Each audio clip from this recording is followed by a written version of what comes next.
Hello everybody and welcome back to episode 9 of Surrounded by Bourbon with me, Phil Crawford, aka Causeway Whiskey, and today we are looking at one of probably the most iconic bottles of bourbon that you will find anywhere, and that is Maker's Mark. So definitely a very distinctive bottle. It's eye-catching. Definitely one of the things that first drew me to the brand Maker's Mark back home in Ireland, especially this very distinctive wax dipping. And it was just, I guess sometimes we do buy things through our eyes. Well, I know so. We buy things through our eyes at times, and just the shape of the bottle, the wax dip, it kind of made me intrigued. And wanted me to explore that whiskey journey, my bourbon journey. So a little bit of the history about Maker's Mark then. So the Maker's Mark distillery was set up by Bill and Margie Samuels in 1953, and the first of these iconic hand-dipped bottles was released to market in 1958, with the brand eventually becoming part of the Beam Suntory portfolio in 2005. So Bill Samuels Sr., he was an engineer by trade, and he kind of came up with some creative thinking to try out his different mash bills. So what he would do, rather than put the mash bills together, mash them and then distill them to see how the whiskey turned out, he came up with the idea of, well, do you know what, I'm actually going to bake loaves of bread with each individual mash bill and then try the mash bills that way and see how they tasted. So, it's a pretty unique kind of way to try your mash bills and try to foresee what the end result was going to be. But it's a cool little story as well. I suppose that kind of adds into the Maker's Mark kind of branding, doesn't it? I mean, whiskey should be about storytelling to a large degree. We need to have a little hook, as well as obviously the quality of the liquid. Maybe more importantly though in that partnership was Bill's wife, Margie, because she turned out to be a bit of a creative genius. So she is the one who picked the shape of the bottle for starters. She designed all the labeling, how the labels were going to look.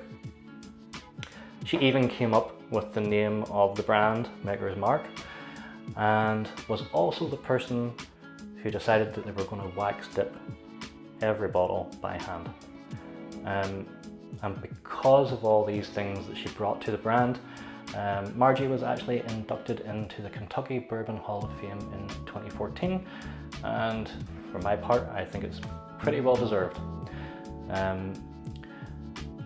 As the brand continued, the reins were passed over to their son, Bill Samuels Jr., and he's really credited with taking the brand international and also really taking Maker's Mark to where it is today, with how he used pioneering techniques in using oak staves for finishing, which is how he came up with like Maker's Mark 46, and also some of like the wood releases that they have now, like the 2024 Heartwood release and so on, and the private casks.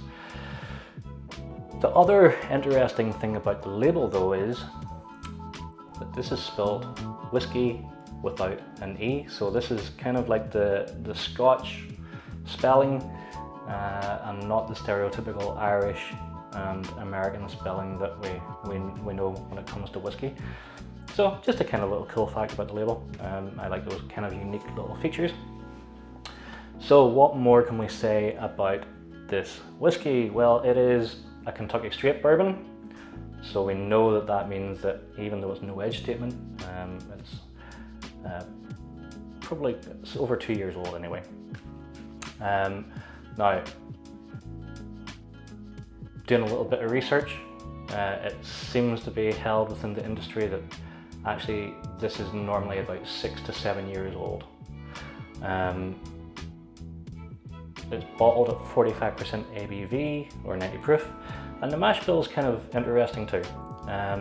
So a lot of bourbons For their secondary grain, we'll use rye. Maker's Mark, Bill Samuels decided to eschew that completely, and he decided to go for wheat. So this is our first foray into wheated whiskey on the channel. And I have to say I'm kind of partial to some of the wheated whiskies. Compared to rye, which will sometimes give a herbal, spicy element. Wheat is generally a little bit softer but has a pronounced sweetness. So it'll be interesting just to see how this pans out with the mash bill. So the mash bill itself is 70% corn, 16% red winter wheat, and 14% malted barley. So, column distilled as well. So without further ado, let's get into a bit of nosing and tasting and just see what we can make of this iconic brand. So the first thing I'm getting on the nose, it's very light, it's very sweet, and there's quite a pronounced floral note to this.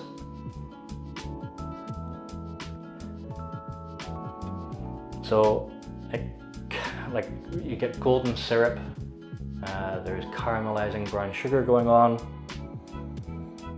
there's vanilla beans, there's corn syrup, but there's also like freshly laundered linen as well. So that kind of nearly like potpourri, or I guess like laundry detergent / softener kind of going on. Then coming through, there's some sarsaparilla, also marshmallow, like the tubs of marshmallow you get over here in the States. But thankfully, just to temper all that kind of light, sweet stuff going on, there is a meaty kind of herbal note as well, kind of maybe like sage that I can pick up. And there's also like quite a nice amount of oak. It's just kind of gently sitting in the background, but it's enough just to temper all the sweetness that's going on, which I think is a good thing there. Just brings a little bit of balance to the nose. Alright, so let's get into the palate and see how this fares up.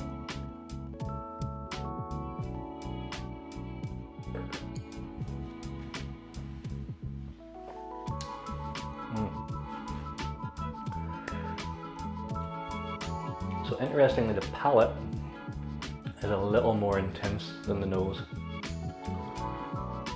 It's still sweet, but there's definitely a bit of bite there. And surprisingly, a bit of spice, considering that there is no rye in there, but I guess that's probably coming from the oak.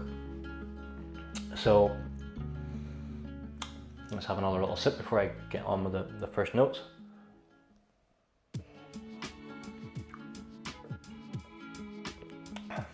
Okay, so there's cornbread, there's vanilla, there's caramel, and then you get into like sweet cinnamon, and then towards the back there is a definite spice there. There's like a hint of like dried red chili flakes. There's definitely sawn oak. That's quite prevalent,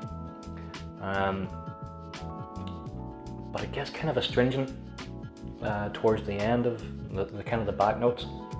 Maybe just a little hint of acetone, but nothing that's kind of like unnerving. I mean, that kind of note I feel as though can be kind of prevalent, especially in younger bourbons and young grain whiskies from places like Scotland and Ireland as well. But thankfully it's just a hint, it's not overpowering like we've had with some of the whiskies that I've reviewed previously. So we'll go and just see if we can get a little more from this.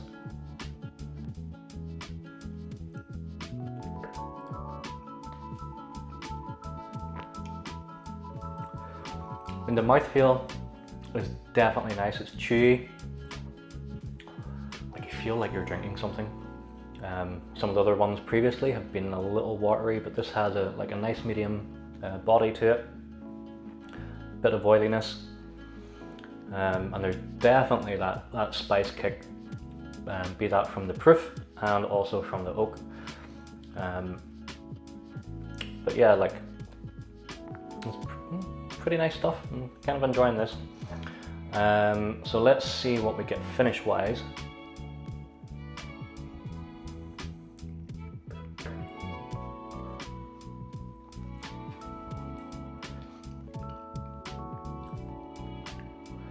So actually, now that I'm trying that, I will give the finish, but now that I'm trying that again, there's like a kind of mocha kind of note, that kind of combination of coffee and hot chocolate, and just like starting to come through now after like the third or fourth sip.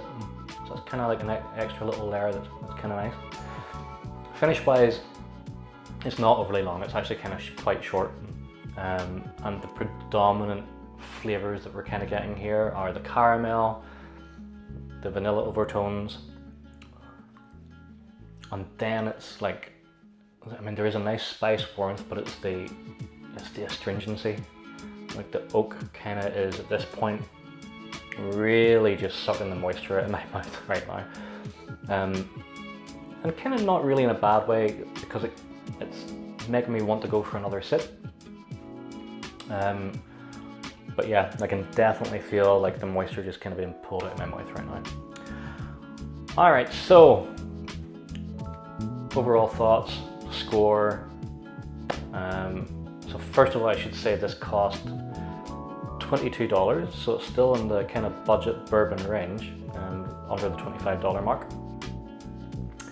And I think this performs like really well. I've always loved the nose of Maker's Mark, and especially the 46, which I'll eventually come on to. I kind of think it's just what a bourbon should smell of. It's like really one of those things I could sniff this whiskey pretty much all night.